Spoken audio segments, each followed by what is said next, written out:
Good morning students. पिछले lecture में हमने पढ़ा अबाउट सॉलिनॉइड, तो हमारा चैप्टर चल रहा था मूविंग चार्जेज एंड मैग्नेटिज्म। तो इसमें हमने सॉलिनॉइड पढ़ लिया है। अब इसके बाद हमें टॉरॉइड के बारे में पढ़ना है। तो टॉरॉइड क्या होता है?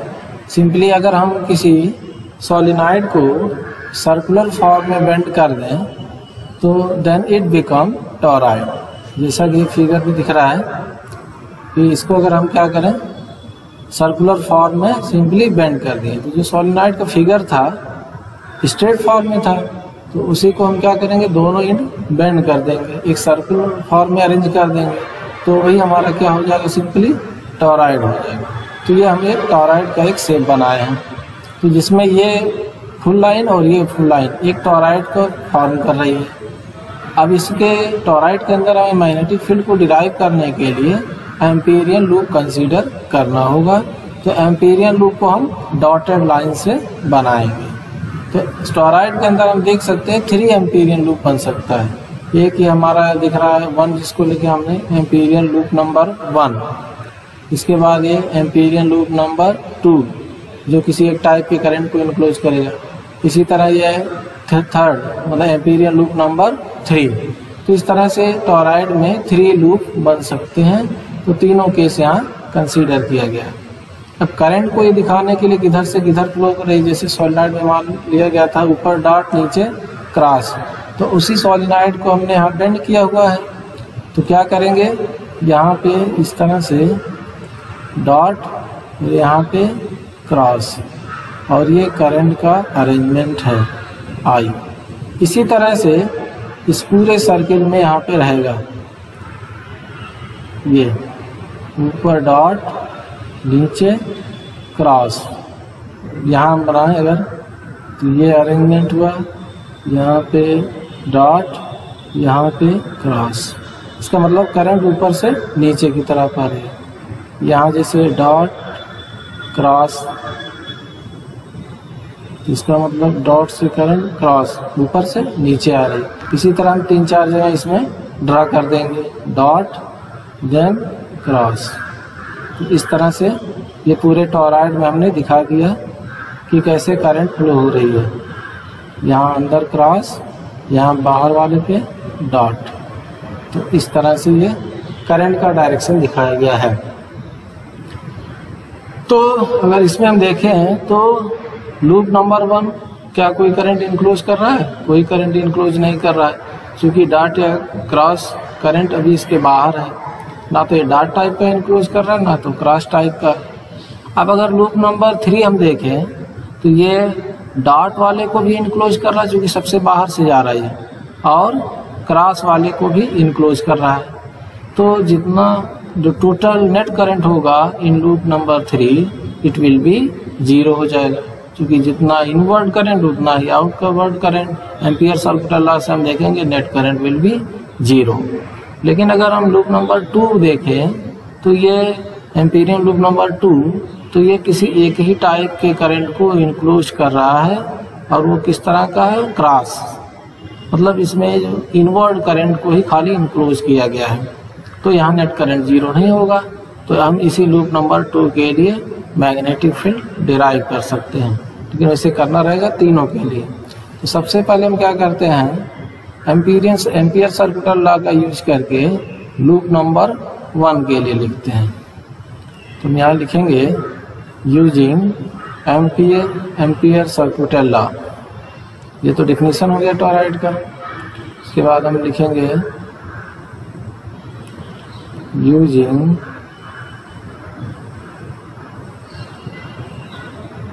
एम्पियर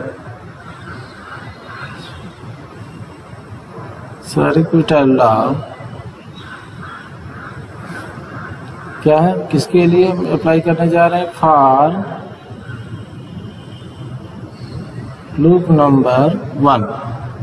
तो क्या होता है, closed integral d dot dl equal to mu naught into I. यहाँ देखेंगे आई की वैल्यू क्या है, पहले हम फार्मूला लिख दें। तो लूप नंबर 1 के लिए जो फील्ड है इसको हम B1 से अगर डिनोट कर दे रहे हैं, लूप नंबर 1 के लिए फील्ड को B1 से। तो अब अगर इसको हम सॉल्व करें, हियर I इक्वल टू क्या होगा, I की जो वैल्यू है वो पूरा क्या इसके अंदर 0 है। तो कोई करंट चूँकि इनक्लोज नहीं करा लूप नंबर 1, करंट इसके बाहर से जा रही है। तो अब यहाँ से अगर हम सॉल्व करें तो कितना आ जाएगा, इंटीग्रल B डॉट DL की वैल्यू, इसको हम सॉल्व करेंगे तो integral A dot B AB cos 0, यहाँ B का डायरेक्शन और करंट का डायरेक्शन सेम है, तो इसकी वैल्यू क्या हो जाएगी, B DL cos 0। तो यहाँ हम लिख सकते हैं इसकी वैल्यू B1 DL cos 0 1 हो जाएगा, इक्वल टू राइट साइड कितना आ गया, चूँकि I 0 है तो 0 हो जाएगा। दिस इम्प्लाई B1 को हम बाहर कर लें तो इंटीग्रल ऑफ DL बचेगा, cos 0 की वैल्यू 1, और integral of DL means total length, और यहाँ टोटल लेंथ कितना होगा हम लिख सकते हैं। तो यहाँ बचा integral DL is equal to 0। तो यहाँ से आ जाएगा B1, और इसको हम इंटीग्रल ऑफ DL करेंगे तो कितना हो जाएगा, integral of DL means L, और L की वैल्यू यहाँ हम लिखते हैं तो सर्कमफ्रेंस के फॉर्म में क्या होगा, 2 पाई R1 इक्वल टू 0। तो फाइनली यहाँ से हमारा जो B1 है वो आ जाएगा 0, B1 इक्वल टू 0। तो हमने यहाँ देखा लूप नंबर 1 के अंदर कोई फील्ड नहीं है। इसी तरह हम क्या करेंगे, using ampere circuital law loop 3 consider करते हैं। फॉर लूप नंबर 3 तो किसका यूज करेंगे, using ampere circuital law, using ampere circuital law, किसके लिए, for loop number 3, for loop number 3 integral, इसको हम B3 से डिनोट कर रहे हैं, B3 dot DL equal to mu naught into I। तो यहाँ भी I की वैल्यू क्या है, सीधे हम लिख दे रहे हैं 0 है, क्योंकि इसके अंदर कोई करंट इनक्लोज नहीं है। तो ये टोटल म्यू नॉट 0 क्या हो जाएगा, टोटल 0 हो जाएगा। इसको आप सॉल्व कर देते हैं तो कितना आ जाएगा, नेक्स्ट उसके बाद सॉल्व करें अगर हम यहाँ पे तो ये आ जाएगा B इंटीग्रल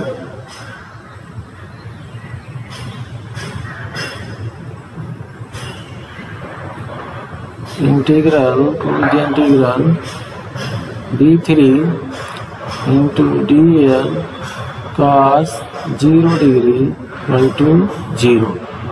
तो ये फाइनली क्या आएगा, B3 को हम बाहर कर लेते हैं इंटीग्रल के, B3 with integral DL is equal to 0। This imply B3 integral of DL L हो जाएगा, मतलब यहाँ सर्कमफ्रेंस के फॉर्म में 2 pi R3 equal to 0। This imply B3 equal to 0। तो इस केस में भी हमारा क्या हुआ, फील्ड 0 ही मिल गया। अब हम कंसीडर करेंगे लूप 2 के लिए, for loop number 2 ampere circuital law के अकॉर्डिंग क्या होगा, क्लोज्ड इंटीग्रल, अब इसको हम B सिंबल ही रहने दे रहे हैं क्योंकि इसकी वैल्यू निकालना है, B dot DL equal to mu naught into N, total number of turn से यहाँ पे अगर, और करंट यहाँ इंक्लूज हो रहा है तो माने टोटल करंट, एक टर्म में I करंट है तो N टर्म में NI हो जाएगा। तो B dot DL equal to mu naught NI। अब इसको अगर हम सॉल्व करें तो यह हो जाए close integral B DL cos 0 degree equal to mu naught NI। फिर यहाँ से इसकी वैल्यू क्या आ जाएगी, इंटीग्रल सॉल्व करेंगे तो इंटीग्रल बी को बाहर कर देते हैं, integral of D L means हो जाएगा यल का 0 value 1 equal to mu naught N I, this is equal to B equal to mu naught N upon N की अगर हम वैल्यू रख दें सर्कमफ्रेंस फॉर्म में तो 2 pi into R into I, और यहाँ भी इसको और सिंप्लीफाई करें हो जाएगा mu naught into small N into I. This is the required expression for magnetic field inside the toroid. तो इस तरह से टोरॉइड के अंदर कितना मैग्नेटिक फील्ड होगा ये हमें पता चल गया। B equal to mu naught into n I, वह स्मॉल एन है क्या, number of turns per unit length, जो कि हमने सॉलिनॉइड में बताया था। उसी तरह यहाँ भी स्मॉल एन क्या रिप्रेजेंट करेगा, small N is equal to number of turns per unit length, number of turns per unit length. तो इस तरह से जो हम एक्सप्रेशन देख रहे हैं, जैसे सॉलिनॉइड की जो वैल्यू आई थी मैग्नेटिक फील्ड के लिए, सेम वैल्यू टोरॉइड के लिए भी आई। तो हमें मैग्नेटिक फील्ड उसी केस में मिला जिसमें एम्पीरियल लूप के अंदर जब करंट इनक्लोज था, जिस यहाँ करंट इनक्लोज नहीं था वहाँ पे इसकी वैल्यू क्या आ गई, 0 आ गई। इस तरह हमने टोरॉइड के लिए डेरिवेशन किया। अब उसके बाद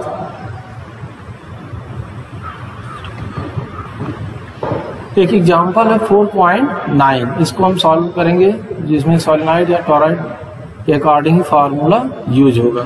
तो यहाँ पे हमने क्वेश्चन लिखा हुआ है कि solenoid of length 0.5 metre has a radius of 1 centimetre and is made up of 500 turns, it carries a current of 5 ampere.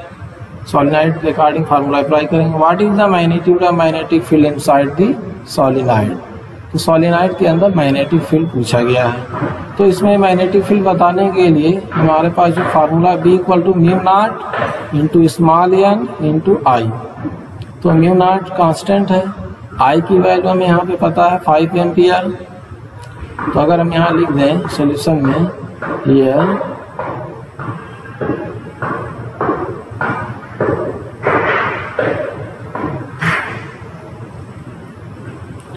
तो सॉल्व करने के लिए अगर हम यहाँ लिखें तो म्यू नॉट की वैल्यू में याद होना चाहिए 4 pi into 10 to the power -7। इसी तरह से म्यू नॉट के बाद करंट की वैल्यू क्या है, करंट की value I equal to 5 ampere. अब यहाँ पे हमें अगर देखें तो स्मॉल एन की वैल्यू पता नहीं, मतलब number of turns per unit length नहीं दिया हुआ है। ये 0.5 मीटर लेंथ में 500 टर्न दिया है, तो हमें number of turns per unit length निकालना पड़ेगा। यार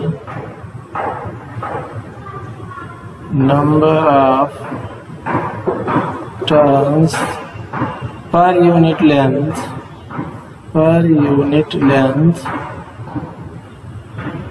that is small n equal to capital N by L। तो अगर अब इसकी वैल्यू निकालना तो कितना कैपिटल N हो जाएगा 500 टर्न्स अपान लेंथ कितना है 0.5 मीटर। तो अब इसको अगर सॉल्व करें तो आ जाएगा, इसमें हटेगा तो ये आ जाएगा यहाँ से कितना, इसकी वैल्यू अगर हम देखें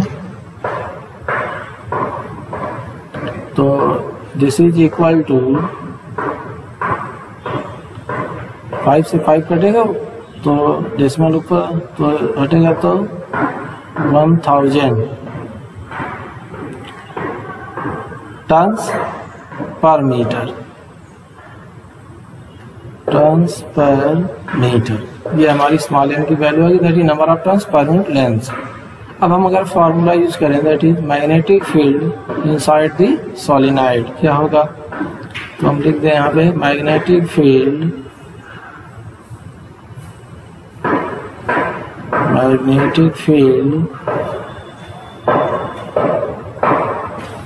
inside the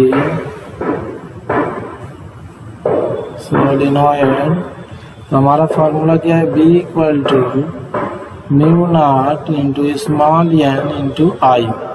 तो म्यू नॉट की वैल्यू क्या होती है, 4 pi into 10 to the power -7 into n की वैल्यू आ गया है 1010 इंटू आई की वैल्यू कितनी है यहाँ पे 5 एम्पियर 5।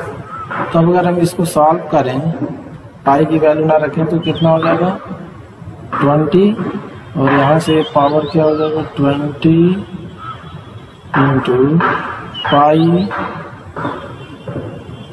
20 पाई, और ये आ जाएगा into 20 pi into 10 to the power minus कितना होगा 3 यहाँ हटेगा -4 इंटू टेस्ला। तो दिस इज कंप्लीट। इस तरह ये क्वेश्चन हमने क्या है, total magnetic field inside the solenoid find कर लिया। Okay, thank you.